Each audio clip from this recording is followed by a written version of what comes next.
तो क्या राहुल गांधी ने बिहार की सियासत को साधने के लिए जो प्लान तैयार किया है, वो प्लान क्या जीत की दहलीज पर लेकर कांग्रेस को लाकर खड़ा कर सकता है? और क्या वाकई में बिहार में नीतीश कुमार की छुट्टी के साथ राहुल गांधी की सियासत का नया अध्याय, नया किस्सा शुरू हो सकता है? अगर एक्शन प्लान कामयाब हुआ तो फिर बिहार में नीतीश ही नहीं बल्कि मोदी का करिश्मा भी फीका पड़ सकता है। अब यह करिश्मा क्यों फीका पड़ सकता है और राहुल गांधी का ऐसा कौन सा प्लान है जो इस बार कुछ अलग है? यकीनन आपके जहन में होगा कि मौजूदा स्थिति की अगर हम बात करें तो गवाही इस बात की नहीं देती कि कांग्रेस बिहार में कुछ करिश्मा करके दिखाए, क्योंकि राहुल गांधी यानी कि कांग्रेस पार्टी बिहार के भीतर चौथे नंबर की पार्टी है।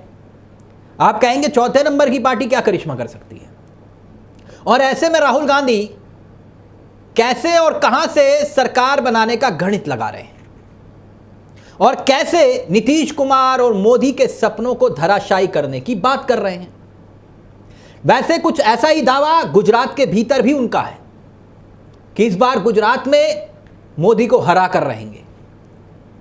अब इस दावे के इतर सियासत की बिसात पे बिहार के भीतर एक तरफ बीजेपी है, दूसरी तरफ तेजस्वी की और लालू की आरजेडी है और तीसरी तरफ सियासत की बिसात में नीतीश कुमार वाली जेडीयू है।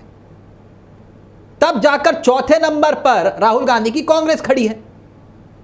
आपके मन में भी यह सवाल होगा कि जो कांग्रेस पार्टी हरियाणा के भीतर जीती हुई बाजी को हार गई, अपनों ने ही हरा दिया, अपनी सरकार नहीं बनवा पाई, जहां माहौल होने के बावजूद महाराष्ट्र में चारों खाने चित हो गई कांग्रेस, वही कांग्रेस बिहार में किस प्लान की बदौलत और कैसे सत्ता पर काबिज होने का सपना देख रही है। हरियाणा के भीतर गुटबाजी ने पार्टी की लुटिया डुबोई, ये सब जानते हैं। एक तरफ कुमारी शैलजा, दूसरी तरफ हुड्डा। और महाराष्ट्र में क्या हुआ? कमजोर रणनीति कांग्रेस को हार की चौखट पर लाकर खड़ा कर गई। ऐसा लग रहा था कि महाराष्ट्र और हरियाणा और खास तौर पर हरियाणा के भीतर कांग्रेस वापसी कर रही है। लेकिन अब इस हार से सबक लेते हुए राहुल गांधी ने बिहार में सबसे पहले दो बड़े फैसले लिए। अब उन फैसलों पर आते हैं और क्या वो फैसले संकेत दे रहे हैं कि बिहार में एक बड़े ऑपरेशन की तैयारी में राहुल गांधी हैं। फैसला यह है कि बिहार के इंचार्ज को बदल दिया राहुल ने और बिहार के अध्यक्ष को बदल दिया। संकेत साफ कि राहुल बिहार में बड़े ऑपरेशन की तरफ संकेत दे रहे हैं। जैसे हाल ही में उन्होंने बयान दिया था राहुल गांधी ने कि बीजेपी के लोग उन्हें वापस भेजना है, कुछ इस टाइप का। पार्टी के भीतर ही गद्दारों का संकेत दिया था उन्होंने। अब ऐसे में बिहार में भी बहुत शिकायतें आ रही थी। उसे सुनने के बाद राहुल गांधी ने तय किया कि दोनों नेताओं को तुरंत बदला जाए। फैसला लिया, वो भी ऑन द स्पॉट।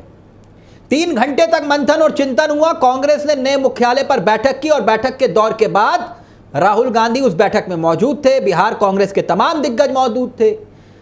जो मौजूद थे, पूर्व प्रदेश अध्यक्ष ने प्रदेश अध्यक्ष बने राकेश कुमार मौजूद थे। उनकी मौजूदगी में तुरंत फैसला ले लिया।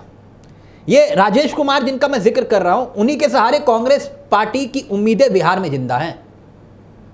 यह भी सच है कि पिछली बार, इसमें कोई दो राय नहीं कि तेजस्वी यादव का जिक्र यहां दोस्तों जरूरी हो जाता है। तेजस्वी यादव ने एक शानदार तरीके से चुनाव को लड़ा। ना सिर्फ लड़ा बल्कि तेजस्वी के नेतृत्व में आरजेडी सबसे बड़ी पार्टी बनकर उभरी। तेजस्वी भले ही चुनाव जीत कर हार गए, मेरी बात को सुनिएगा, चुनाव जीत कर हार गए, मगर तेजस्वी के तेजस को देख चुनाव के प्रकाश में उन्हें एक नया नेता मिल गया। यानी कि बिहार को एक नया नेता मिल गया, तेजस्वी यादव। तब अगर कांग्रेस पार्टी, मैं ये जिक्र इसलिए कर रहा हूं क्योंकि कांग्रेस पार्टी अगर उस वक्त ठीक ठाक प्रदर्शन कर लेती तो शायद सरकार राहुल गांधी और तेजस्वी यादव की ही होती। मगर कांग्रेस पुरानी गलतियों से सबक लेकर अब आगे बढ़ना चाहती है। राहुल इन दिनों कुछ बदले बदले से हैं। नए प्लान के साथ हर राज्य में काम कर रहे हैं और नए प्लान के साथ बिहार के रण में भी उतरना चाह रहे हैं। नए प्रदेश अध्यक्ष नए प्रभारी, यानी जो प्रभारी वो निकाले गए, अध्यक्ष निकाले गए, संकेत दे रहे हैं संगठन को लेकर काम तेजी से होगा। दूसरी बात यह कि कैंपेन को किस तरीके से उठाना है, किन किन मुद्दों के इर्द गिर्द कैंपेन चुनाव को चलाना है, इन सब पर काम होगा। तीसरा काम यह होगा जो बिल्कुल साफ और जरूरी था, इंडिया गठबंधन एक साथ चलेगा ताकि चुनाव के वक्त पूरी ताकत के साथ जीत की तरफ बढ़ा जाए। और इंडिया गठबंधन का चेहरा कोई और नहीं, बिहार में तेजस्वी ही होंगे। राहुल ये संकेत दे रहे हैं कि बिहार की सियासत में और खास तौर पर तेजस्वी के मामले में अगर हम देखें, क्योंकि राहुल गांधी हो या फिर गांधी परिवार हो, दोनों के सियासी रिश्ते लालू यादव के परिवार के साथ बहुत मजबूत हैं। कोई भी क्षण रहा हो, राहुल गांधी और लालू की ट्विनिंग बहुत जबरदस्त रही है। याद कीजिए, गाहे बगाहे राहुल के साथ लालू की तस्वीरें भी वायरल होती हैं। यहां तक कि एक और उदाहरण मैं आपको देता हूं, बिहार में जब भारत जोड़ो यात्रा पहुंची थी, भारत जोड़ो यात्रा की तस्वीरें याद होंगी आपको, जिस वक्त 2023 का शायद ये लम्हा है, और जब यात्रा बिहार पहुंची तो तेजस्वी उनकी अगुवाई कर रहे थे, राहुल गांधी। वो भी तब जब उत्तर प्रदेश में इसके बिल्कुल विपरीत अखिलेश यादव यात्रा से दूरी बना रहे थे, मगर तब भी तेजस्वी चट्टान की तरह राहुल गांधी के साथ खड़े थे। यात्रा के भीतर उस वक्त काफी भीड़ उमड़ी थी और तब उस वक्त राहुल गांधी को भी एहसास हुआ कि कुछ तो करंट है। तब उस भीड़ ने संकेत दे दिया था कि राहुल तेजस्वी की जोड़ी पर सियासत के लिहाज से बिहार के युवाओं को यकीन है कि कुछ अलग करने का मन राहुल गांधी इसलिए चुनाव में बना रहे हैं। वैसे भी बिहार में इंडिया गठबंधन की तरफ से सीएम का चेहरा साफ है, तेजस्वी है, तेजस्वी का तेज है, मगर एनडीए में यानी कि मोदी जी की पार्टी और जेडीयू में सिर्फ टव्वल है और एक खेमा चिराग पासवान का भी है। यानी बीजेपी किसी भी कीमत पर मुख्यमंत्री की कुर्सी पर अब नीतीश को शायद ही देख ना पाए, शायद ही बचा पाए।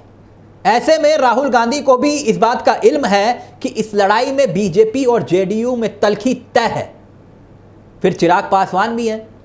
कांग्रेस को इसमें उम्मीद दिखाई दे रही है, उम्मीद की किरण दिखाई दे रही है। जेडीयू के भीतर बवाल होगा, कांग्रेस को उम्मीद है।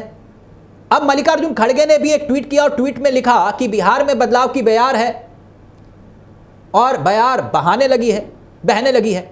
बिहार की जनता विकास, सामाजिक न्याय और अपने भविष्य को लेकर चिंतित है। भर्ती परीक्षा में धांधली, पेपर लीक, बेरोजगारी से युवाओं में भयंकर नाराजगी है। हम मौजूदा सरकार को हटा कर रहेंगे। ये बातें मल्लिकार्जुन खड़गे लिख रहे हैं।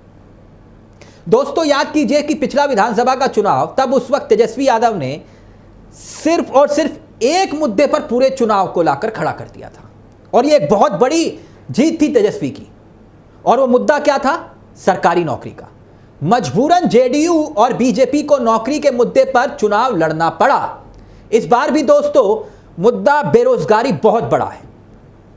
पलायन करके बिहार के युवा अब भी बाहर जा रहे हैं, दूसरे राज्यों में काम कर रहे हैं।